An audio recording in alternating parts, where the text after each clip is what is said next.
अस्सलाम वालेकुम नाजरीन। 14 मई 2026 और दिन है जुमेरात का। तीन इम्पॉर्टेंट डेवलपमेंट्स हैं जिन्होंने सूरत हाल का नक्शा बदल कर रख दिया है। वो डेवलपमेंट्स कौन सी हैं, आज की इस वीडियो में फ़र्दन आपकी खिदमत में पेश करूंगा।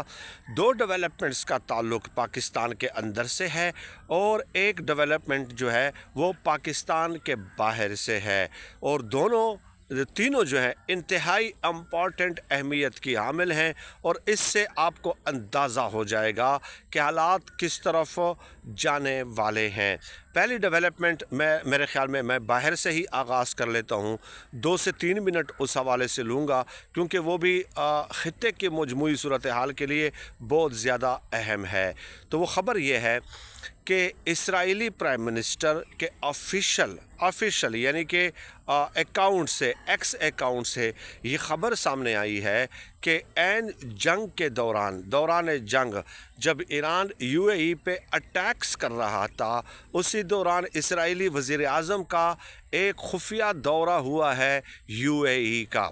ठीक है, अब ये ख़बर वॉल स्ट्रीट जर्नल या वाशिंगटन पोस्ट या न्यूयॉर्क टाइम या बीबीसी अगर कोई भी मोतबर आलमी इदारा देता तो उसकी सदाकत पे, उसकी सच्चाई पे ज़ाहिर है आप 50 या 60% यकीन कर लेते कि ये कैसे मुमकिन है, ये कैसे हो सकता है।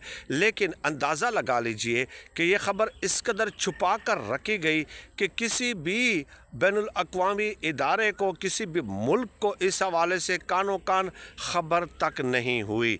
अब सवाल यह है कि दौरा तो हो गया, तो दौरे करने से क्या होता है, इसके साथ कनेक्ट कर लें। इस ख़बर से पहले बैनुल अक़वामी जरीदों ने बहुत सारी रिपोर्ट्स शाया की हैं और मोतबर और मुस्तनद ख़बरें दी हैं। वो ये कि इसराइल ने अपनी लेज़र टेक्नोलॉजी का कुछ हिस्सा यूएई मुंतकिल कर दिया है।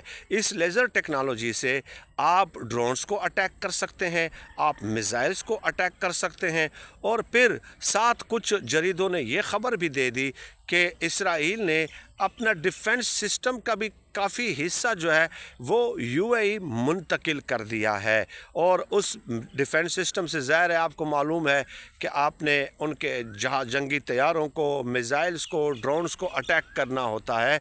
तो ये दोनों ख़बरें जो बैनुल अक़वामी जरीदों ने दी, और एक ख़बर ये जो इसराइली प्राइम मिनिस्टर के ऑफिशियल एक्स अकाउंट से जारी हुई कि यूएई का खुफिया दौरा हुआ है। अब ये तो इन दोनों ममालिक के बढ़ते हुए ताल्लुकात और बढ़ती हुई कुर्बत का आपको बता भी रहा है। लेकिन इससे पहले आप देख लीजिए कि जब इसराइल ने अटैक करना होता था ईरान के ऊपर, तो उसने जॉर्डन से और इराक़ से गुज़र कर जो है अटैक करना होता था इसराइल ईरान पे। अब अगर यहाँ पे ये अपना डिफेंस इक्विपमेंट इसराइल मूव कर चुका है और खुफिया दौरा भी उसने कर लिया है यूएई का, तो अब इसराइल तकरीबन 30 से 35 किलोमीटर के फासले पर रह गया है ईरान से, और इससे आप ख़ित्ते के मुस्तकबिल में होने वाली सूरत हाल का बखूबी अंदाज़ा लगा सकते हैं। तो एक ट्राई का बन रहा है इसराइल, यूएई और इंडिया का, क्योंकि जब 28 फरवरी को इसराइल ने ईरान के ऊपर अटैक किया तो उससे एक दिन पहले जो है ना मोदी वहाँ पे थे और जपियाँ डाल रहे थे नेतन्याहू को, और जैसे ही वो वहाँ से उड़ते हैं अपने मुल्क की तरफ रवाना होते हैं तो उसके कुछ घंटों के बाद ही इसराइल जो है ईरान के ऊपर अटैक कर लेता है। तो ये एक नया स्ट्रेटेजिक अलायंस है, स्ट्रेटेजिक पार्टनरशिप है भारत की, यूएई की और इसराइल की, और ज़ाहिर है हमारे फ़ैसला साज़ों की भी इस ख़बर पे पूरी तरह नज़र है, वो इस सूरत हाल से नावाकिफ़ नहीं रह सकते। तो इस ख़बर से यकीनन ख़ित्ते की होने वाली जो सूरत हाल है मुस्तकबिल में वो कुछ अच्छी नहीं है। मैं इसको इंटरेस्टिंग ख़बर तो कह रहा हूँ, लेकिन एक अनफॉर्चुनेट डेवलपमेंट है, अनफॉर्चुनेट पॉजिटिव डेवलपमेंट आप इसको नहीं कह सकते। दूसरी तरफ आ जाए, इकबाल अफरीदी साहब और जुनैद अकबर साहब की कल कौमी असम्बली में लड़ाई हुई है, क्योंकि तलाल चौधरी साहब ने ये ख़बर दी, ये कौमी असम्बली के फ्लोर पे बताया कि इकबाल अफरीदी का बेटा ब्लू पासपोर्ट पे ब्लू पासपोर्ट पे बाहर गया इटली और वहाँ पे उसने एसाइलम ले लिया है और इससे मुल्क की बदनामी हुई है।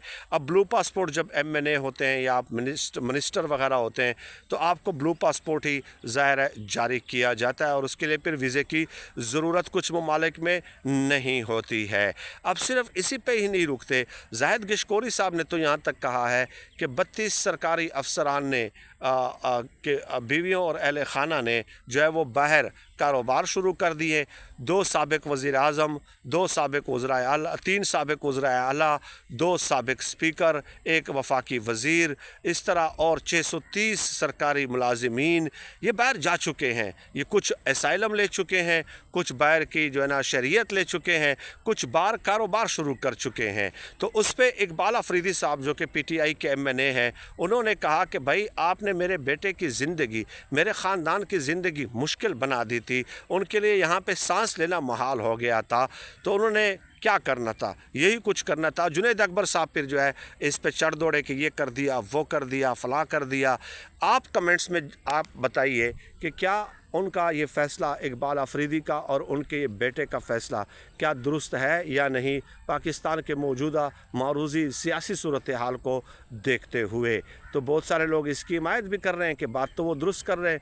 और जैसे कि जाहिद गिशकोरी साहब का मैंने आपको बता दिया फैक्ट्स एंड फिगर्स कि उन्होंने भी ये बताए हुए हैं और उन्होंने तो जो तादाद बताई है वो बहुत ज़्यादा है। अब तीसरी खबर सुनते जाएँ जो कि इम्पॉर्टेंट है और जो सूरत हाल को बदलने वाली है, वो ये है कि तहरीक इंसाफ के जिन MNAs को इमरान खान साहब ने ये हिदायत जारी की थी कि आप पार्लिमानी कमेटियों से, स्टैंडिंग कमेटियों से निकल आएँ, और जुनैद अकबर साहब को भी यही कहा था कि वो PAC पब्लिक अकाउंट्स कमेटी की चेयरमैनशिप से इस्तीफ़ा दे दें, क्योंकि जुनैद अकबर साहब के बारे में उनका ये कहना था कि वो KPK के सूबाई सदर हैं। उन्होंने यानी कि आवाम को मोबलाइज़ करने के हवाले से तंजीमी मामलात देखने हैं और वो काफ़ी बड़ा काम है।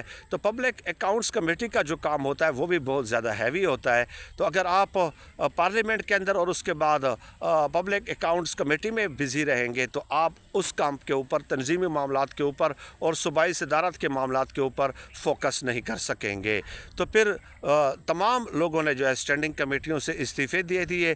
अब वो मुकम्मल तौर पे महमूद खान अचकज़ई पे ये तमाम MNA स्पेशल डाल रहे हैं कि ईद करीब है, आप जो है ना हमें इजाज़त दें या इमरान खान साहब से इजाज़त दिलवाएं कि हम इन स्टैंडिंग कमेटियों में वापस जाना चाहते हैं, हम दोबारा उसमें वापस जाना चाहते हैं। ये है पाकिस्तान के अंदर सूरत हाल तब्दील करने वाली ख़बर कि एक तरफ इमरान खान साहब का हुक्म है, महमूद खान अचकज़ई ने तो खैर उनसे यही कहा है कि इमरान खान साहब के हुक्म पे आपने ये स्टैंडिंग कमेटी छोड़ी हैं, उनका ये हुक्म था, वही फ़ैसला करेंगे। भाई ये तो इमरान खान साहब ने तो मुझे तो ये इख्तियार नहीं दिया कि ये फ़ैसला मैं भी कर सकूं। लिहाजा अब देखिए ये क्या कर रहे हैं तहरीक इंसाफ के MNAs, इनको आपने अभी तक स्टैंडिंग कमेटियों में बैठ के और पार्लियामेंट में बैठ के क्या कुछ कर लिया था, मुझे ये बताएं। क्या किया है आपने, कौन सी मुश्किलात खड़ी की हैं, कौन सी कानून साजी रोकी है, इमरान खान साहब को कौन सा रिलीफ ले कर दिया है। लेकिन ये स्टैंडिंग कमेटियों में जाने का मतलब ये है कि पेट्रोल हो, गाड़ियाँ हो, मुफ्त बिजली हो, TADA हो, यानी कि जो तनख्वाह मराआत बहैसियत मेंबर को असम्बली आपको मिलती है, तो इसमें इजाफी चीज़ें आपको मिलने लग जाती हैं। आप यही चाहते हैं और आपने किया क्या है और आप कर क्या सकते हैं। तो ये लोग हैं कि जो इमरान खान साहब के बयानिए का बोझ तो क्या उठाएंगे, इमरान खान साहब के बयानिए का वज़न तो क्या उठाएंगे, उल्टा ये अपने लिए और अयाशी का सामान जो है मुहैया करने के लिए कोशिश कर रहे हैं कि इमरान खान साहब से ये कहा जाए। पलट कर इमरान खान साहब ने अगर पूछ लिया कि आप निकम्मों ने आज तक किया क्या है, निकम्मों आपने किया क्या है आज तक, कि आप अब दोबारा मुझसे ये पैगाम भिजवा रहे हैं मुझे कि जनाब जो है स्टैंडिंग कमेटी में हमें दोबारा वापस जाने दिया जाए। इमरान खान साहब क्या रोटी को चोची कहते हैं? इमरान खान साहब क्या नहीं समझते कि आप ये किस मकसद से कह रहे हैं? आपके दिल में इतना दर्द है कि आप चाहते हैं कि कानून साजियाँ वहाँ पे होती है और हम उसमें रुकावट बनेंगे। ठीक है, क्या पिद्दी और क्या पिद्दी का शोरबा, आप और रुकावट बनेंगे। माजरत कुछ सख्त अल्फाज का इस्तेमाल किया है, लेकिन इससे सूरत हाल का आप अंदाज़ा लगा सकते हैं ना कि सूरत हाल बदलने वाली ख़बर है पाकिस्तान के अंदर कि आप एहतजाज इमरान खान साहब के लिए तो नहीं करेंगे, अपने लिए अयाशी का नया सामान ढूंढ रहे हैं। बहुत शुक्रिया आपका।